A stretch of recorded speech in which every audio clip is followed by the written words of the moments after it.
સાથે કે સામે એક મોટું જંગલ હતું. એ જંગલમાં જાંબુનું ઝાડ હતું. એ જાંબુના ઝાડ પર એક વાંદરાભાઈ રહેતા હતા. એ વાંદરાભાઈ તો દરરોજ મીઠા મીઠા જાંબુ ખાતા અને મોજ મજા કરતા. એ જાંબુના ઝાડ પાસે એક ખડખડતી નદી વહેતી હતી. એમાં એક મગરભાઈ રહેતા હતા. મગરભાઈ તો એક દિવસ નદી કિનારે આવ્યા ને વાંદરાભાઈને કીધું, વાંદરાભાઈ મને થોડા જાંબુ આપો ને. વાંદરાભાઈ તો થોડા જાંબુ મગરભાઈને આપ્યા. મગરભાઈએ જાંબુ ખાધા. એમને તો ખૂબ જ મીઠા લાગ્યા. એમ કરતા કરતા ઘણા દિવસ વીતી ગયા. મગરભાઈ તો દરરોજ નદી કિનારે આવતા ને વાંદરાભાઈને કહેતા, વાંદરાભાઈ મને થોડા જાંબુ આપો ને. વાંદરાભાઈ તો એમને જાંબુ આપતા ને મગરભાઈ ખાતા. એક દિવસ મગરભાઈ નદી કિનારે આવ્યા ને એમને તો વાંદરાભાઈને કીધું, વાંદરાભાઈ આજે તો થોડા જાંબુ મારી પત્ની માટે લઈ જવા છે. તો વાંદરાભાઈ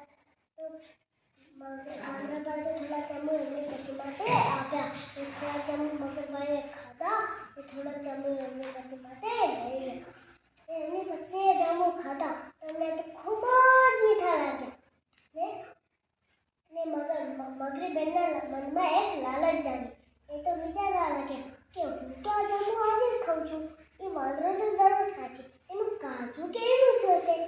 તો મગરીને કહે, મગર મારે પેલા વાંદરાનું કાજુ ખાવું છે. મગર તો કહે, એ આ તું શું કહે છે? એ તો મારો ભાઈ પણ છે. એનાથી હું જૂઠું નહીં બોલી શકું.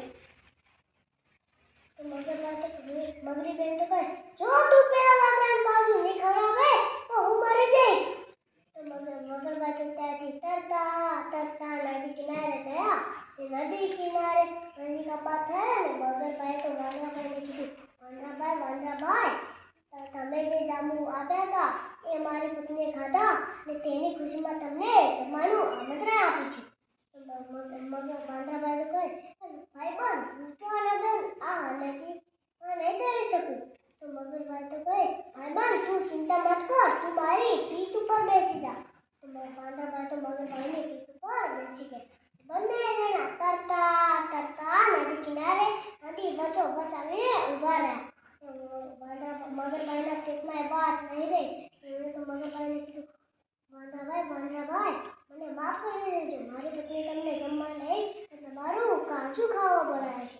તો વાંદરાભાઈ તો ખૂબ જ ડરી ગયા. એ તો વિચારવા લાગ્યા કે જો પેલી મગરી મારું કાજુ ખાઈ જશે તો હું મરી જઈશ. તો વાંદરાભાઈને તો વિચારતા એમને એક યુક્તિ સૂઝી. એ તો મગરભાઈને કહે, અરે ગાંડા, તારે પહેલા કેવું તું ને મારું કાજુ તો મેં પેટમાંથી કાઢી તોય મેં જાંબુના ઝાડ પર સૂકવું મેળ્યું છે. મગરભાઈ કહે, હવે શું કરશું? વાંદરાભાઈ કહે, ચાલ હવે પાછા દે.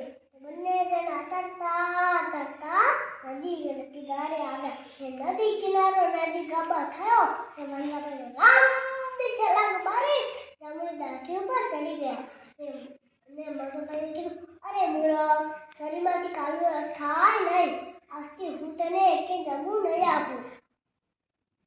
આજથી તારી ને મારી ભાઈબંધી તૂટી. આજથી તું તારા માર્ગે, આજથી હું મારા માર્ગે.